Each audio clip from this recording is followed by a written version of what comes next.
Samina Seri, bonjour, merci d'être avec nous aujourd'hui. Merci. Depuis quelques années, on parle beaucoup de vous, malheureusement, dans les faits divers. Encore tout récemment, au 15 janvier, vous avez eu une altercation, soi-disant, avec votre compagne. Est-ce que vous pouvez nous en dire un petit peu plus et nous donner votre version, surtout? Je crois que déjà, pour répondre à votre première question, Samina Seri, depuis quelques années, on parle beaucoup de vous dans les faits divers. Je crois qu'on est un paquet de qui on parle de faits divers. Hein. On n'a pas cité de nom, mais on est beaucoup dans Paris, en Île-de-France et voire un peu partout dans le monde. Je veux dire, par rapport à certains, je crois que je suis pas un ange, mais je leur arrive pas à la cheville. Hein, si on faisait le tour de ceux dont on parle dans les journaux régulièrement. Enfin bref, on n'a pas cité de nom. D'abord, il n'y a pas eu d'altercation, d'accord.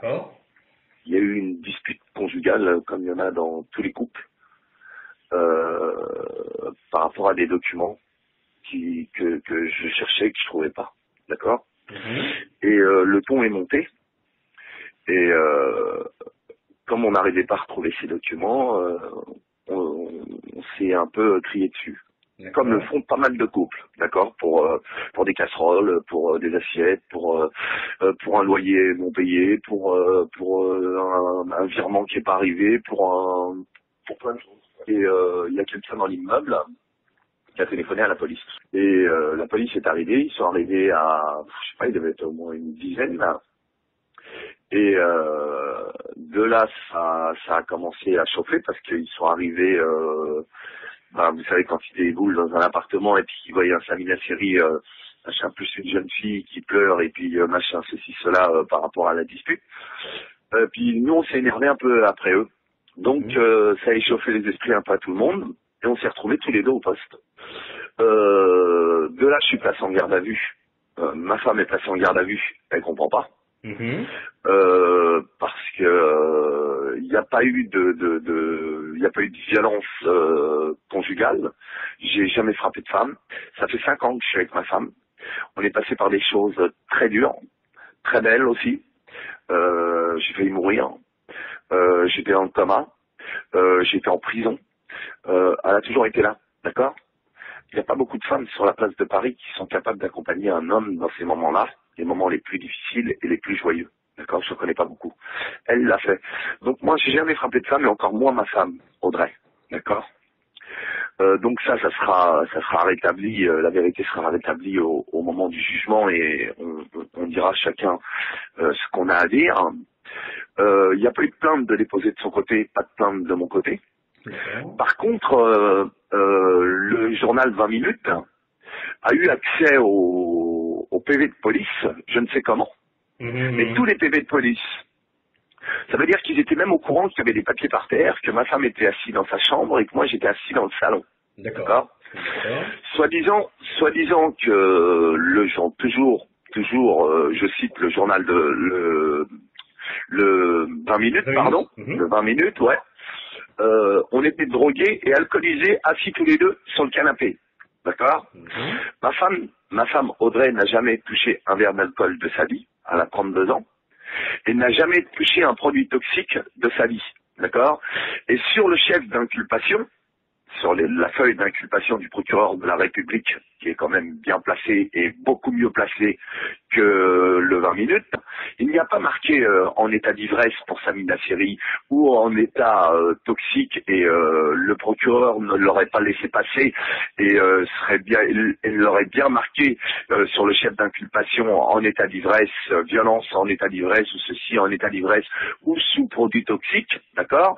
Et pareil pour ma femme Audrey. Le 20 minutes, on dit qu'on était assis tous les deux dans le canapé, drogués et alcoolisés, c'est des sources qui prennent eux-mêmes et ils prennent la peine de les marquer, mais de leur propre chef.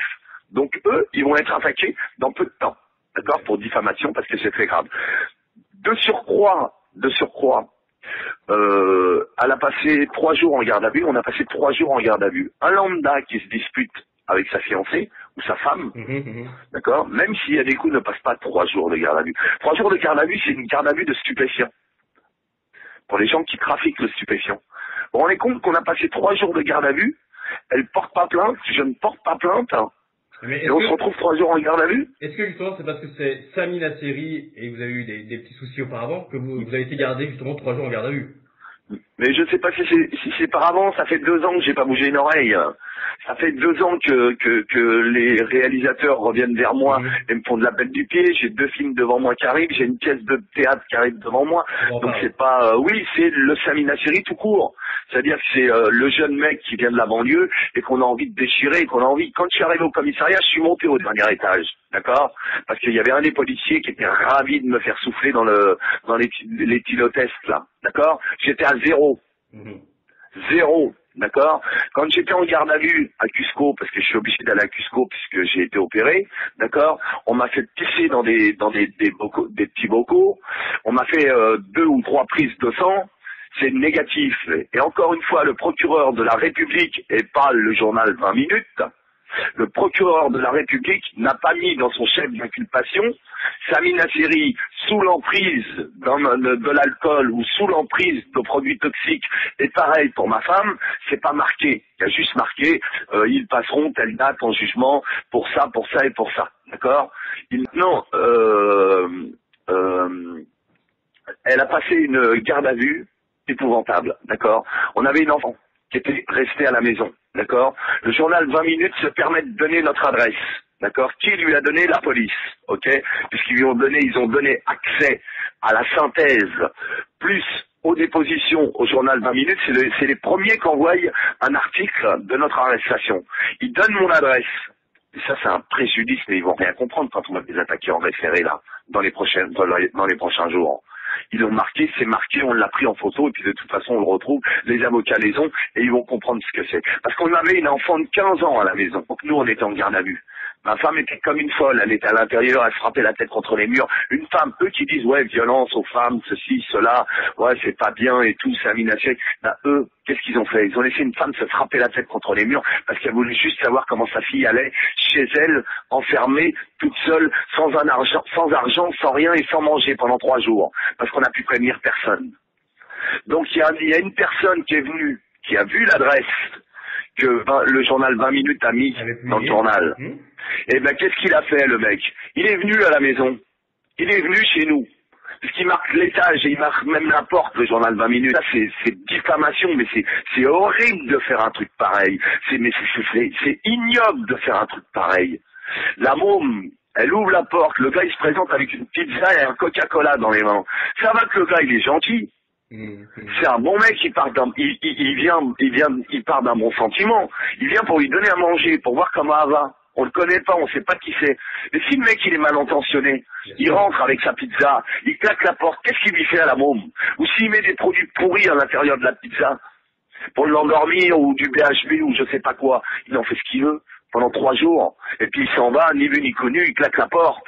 Voilà ce qu'ils ont fait 20 minutes, c'est propre ça. Et oui, ils parlent de violence aux femmes et ceci et cela. Ils vont comprendre au jugement. Maintenant, il y a une autre femme qui s'appelle Michel Marchand, d'accord, qui elle a un magazine qui rachète les photos aux paparazzi en espèces, bien évidemment, en espèces. Je me demande comment elle fait pour aller chercher toutes ces espèces parce qu'elle est payée assez cher. Tous les paparazzi de la place de Paris. Donc Michel Marchand est une pseudo-journaliste, ça, marginal, qui a monté une première société qui s'appelle People Press, qui tient une autre société qui s'appelle Pure People, d'accord, et qui travaille beaucoup avec le net, donc Pure People, et une autre société qui s'appelle Chouette Presse, voilà. Donc Michel Marchand à un moment a acheté les photos du mariage de Sarah Lelouch, à son insu, bien évidemment, et les a revendus à ces magazines torchons. Et elle s'est retrouvée, bien évidemment, en justice, et elle l'a perdu. Il faut savoir que Michel Marchand était marié il y a une vingtaine d'années à un grand voyou parisien, d'accord? Donc, c'est une marginale, d'accord, qui s'est reconvertie un peu dans le journalisme et surtout dans la crapulerie des paparazzi, pour piéger nos artistes et nos hommes politiques, tout le monde. et elle a blanchi l'argent d'un fourgon, d'accord, et elle a été incarcérée à la MAF. Donc pour le papier qu'elle a.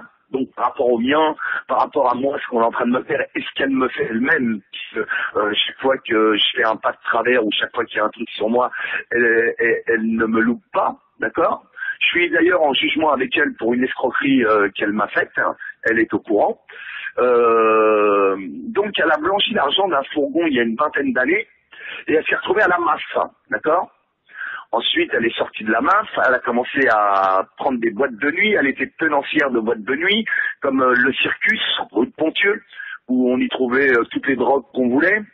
Et elle a tenu une boîte à Porte-Maillot, une boîte de lesbiennes. J'ai rien du tout contre lesbiennes, mais c'est pour vous dire la tenancière de boîte que c'était. Ok. Et puis plus tard, une fois qu'elle est sortie de prison, elle a vadrouillé à droite à gauche, elle a travaillé chez Voici et elle s'est mise à faire du journalisme sur Internet. Donc elle reprend tout. Donc elle a une poignée de paparazzi qui travaillent avec elle parce qu'elle rachète toutes les photos. Ok. Elle est payée à prix d'or. Et elle les revend, comme je te disais, à tous ces torchons de gala, Voici et Vous avez déjà une date annoncée pour votre procès? Il va y avoir un procès ou pas? Ah bien sûr, on passe en jugement le 18. D'accord. Elle porte pas plainte, je porte pas plainte. Je veux dire voilà qu'on va en faire en sorte de montrer au juge que, comme je vous ai expliqué il y a quelques minutes, que ça fait 5 ans qu'on est ensemble, d'accord, que c'est une vulgaire dispute conjugale, ok, qui est montée un peu haut. J'aime ma femme, j'aime Audrey. Elle est avec moi depuis 5 ans, d'accord. J'ai failli mourir, j'ai fait le coma, elle était là, à mon chevet. Ok. Je me suis relevé, j'étais en convalescence, on m'a greffé, d'accord. Elle était à mon chevet. J'étais en prison sur grâce, elle était à mon chevet. J'étais en prison à la santé, elle était à mon chevet. Ok, donc c'est ma femme, je l'aime, d'accord.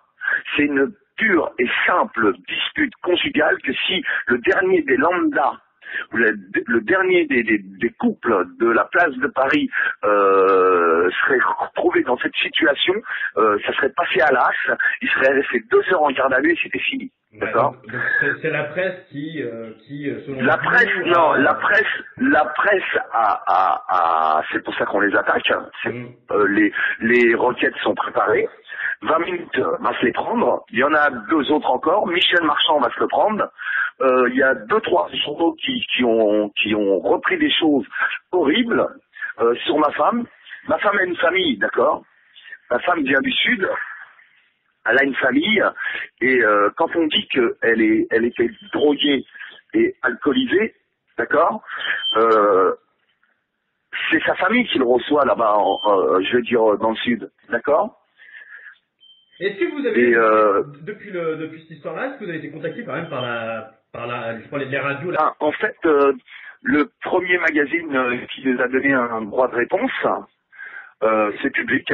Tout de suite après la garde à vue, on a pu s'expliquer et remettre certaines pendules à l'heure et vous êtes arrivé après et on a fait la cerise sur le gâteau avec vous. Enfin, alors bien évidemment, moi aujourd'hui j'ai décidé puisqu'on me traîne dans la boue. Et pour être plus clair, on me traîne dans la merde. Les gens comme Michel Marchand, comme le 20h, comme le 20 minutes, c'est eux qui ont commencé, d'accord, qui ont été dire qu'on était assis dans le canapé, drogués, il n'y a rien. D'accord, c'est marqué que j'étais à 0. En tout cas, Samy, on a notre version. Maintenant, j'aimerais qu'on parle un petit peu de choses un petit peu plus positives, puisque le cinéma fait appel de nouveau à vous, et c'est tant mieux. Quels sont justement alors ces futurs projets? Vous pouvez nous en parler un petit peu plus? J'ai une pièce de théâtre avec un grand metteur en scène américain, new-yorkais, qui a monté des pièces avec Al Pacino, Robert De Niro, Faye Dunaway, d'accord, qui écrit ses propres pièces. Et je vais taire le nom parce que j'ai pas envie que c'est pas fait déjà, donc c'est pas fait, pratiquement fait, c'est pas signé. Et puis j'ai vraiment pas envie que des gens mal intentionnés puissent faire pas capoté parce que j'ai rencontré la personne et il est au courant de mes dernières péripéties et ça change rien pour lui. Et j'ai pas envie de dire qui c'est pour l'instant. Ils le sauront en temps voulu. Donc c'est une vraie pièce de théâtre avec un vrai bonhomme de théâtre. D'accord. Très bien. Les Caricathlon, ça c'est un secret pour personne, tout le monde le sait. Maintenant connaît Samy la série. Et il n'écoute pas les journaux, il ne lit pas les journaux comme certains qui prennent tout pour argent comptant et qui lisent les journaux, les lambda ou je sais pas qui, d'accord. Et donc comme j'ai travaillé à plusieurs reprises avec Eric Atlan, j'ai pu lui expliquer, et il connaît en plus Audrey, ma femme, puisqu'on le côtoie depuis plusieurs années, ça change rien pour lui. Il sait quoi prendre, il sait quoi laisser et il m'écoute et il sait que moi ma parole elle est comme ça et s'il y a eu ça je lui dis ça, s'il y a eu ça il y a ça, d'accord. Et puis voilà, et puis j'ai un autre film, je peux pas vous en dire plus pour l'instant parce que j'ai fait ma première lecture hier et j'attends le retour de la production, donc ça change rien, voilà quoi. Et puis il y a des petits jeunes de Canal+ qui m'ont proposé des sketchs et ça tient toujours puisque j'ai bu un verre avec le jeune en sortant de garde à vue 2-3 jours après. Donc le travail, ça, les gens qui me connaissent et qui n'ont pas envie d'écouter ces torchons me font confiance et savent qu'il n'y a pas d'histoire de drogue, il n'y a pas d'histoire d'alcool et qu'ils le voient bien sur mon visage. On parle aussi de vous pour une éventuelle série télé cet été réalisée par Florian Essic. Ouais, ben voilà, c'est ça, c'est de ça dont je vous voulais parler. Voilà, ces fameux sketchs de 1 minute 30, il y a 53 épisodes et voilà, enfin c'est un vrai contre-emploi et puis c'est justement ce Florian qui vient de sortir un long métrage qui s'appelle Le Casse des Casses en salle le 5 février. Et que j'ai été voir en avant-première et qui m'a beaucoup plu et ça fait à peu près 2 mois qu'on se parle au téléphone, on s'est rencontrés justement après la garde à vue et il est pareil, il écoute pas les journaux. Il voit le lascar, il voit le mec qui est en face de lui, il voit ce qu'il lui dit et après il fait son tri et il sait où il va. Donc non, ceux qui font du mal et qui en plus racontent des mensonges et font du mal aux familles, aux enfants, comme l'a fait le journal 20 minutes en me laissant, en donnant mon adresse hein, et qu'il y a un mec qui est venu à la maison, ça c'est un truc pourri ça. Ça c'est un truc, mais ils vont rien comprendre. Eux, ils vont payer très cher ce qu'ils ont fait. Parce que si ça avait s'était mal passé avec ce livreur de pizza qui est venu juste par gentillesse, machin, mais s'il avait été mal intentionné, il avait 3 jours pour faire ce qu'il voulait avec une môme de 15 ans. Et eux, ils nous parlent de violence avec les femmes et machin, là, 20 minutes, là. Ils vont comprendre au jugement, eux. On leur a fait un référé, ça met 15 jours. Qui s'attendent à le recevoir, ils vont comprendre ce que ça va leur faire. Bon, de toute façon, on suivra en parallèle toute cette histoire. Et puis, on est content de savoir que vous allez quand même revenir au cinéma et sur les planches de théâtre très très bientôt. Samy Nassiri, en tout cas, merci d'avoir pu vous exprimer. On a au moins votre version et c'est ce qui comptait en tout cas. À très bientôt, Samy. Ouais. Bon courage et puis bonne chance pour tous vos projets. À bientôt, Samy. Merci à vous de m'avoir donné le temps de pouvoir remettre les pendules à l'heure. J'espère que vous écrivez, vous ferez en sorte que les gens sachent qui est qui et qui est quoi et ce qu'il y a eu et ce qu'il n'y a pas eu.